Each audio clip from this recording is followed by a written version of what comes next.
来，今仔日是台湾戒严满37周年的纪念日，为着要落实到转型正义，今仔日开始，中正纪念堂的二队礼兵正式来刷出到大厅，改立的民主大道来展演。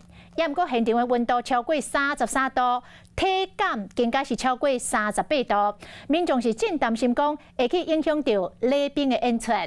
国防部是回应讲，这礼兵拢有完成耐热的训练。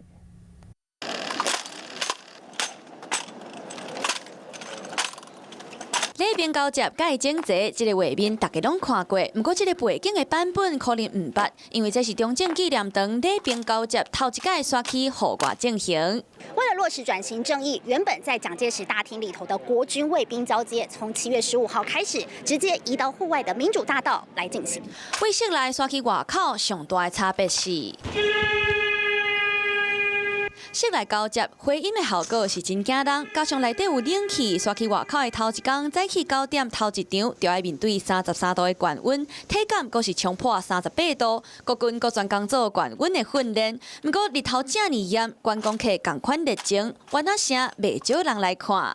我们新加坡人呢，不是台湾人，他的帽子闪光的很美，很庆彩，很不错的。如果是可以更多一点人，可能会更好看。我觉得对于礼兵来说的话，那应该是在上面会比较没那么热。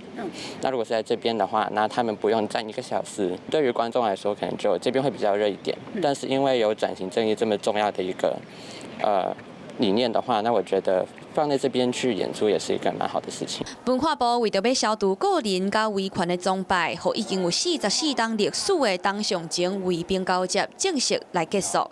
选伫咧7月15戒严37周年的纪念日开始，地点选伫咧民主大道，嘛要互转型正义更加向前一步。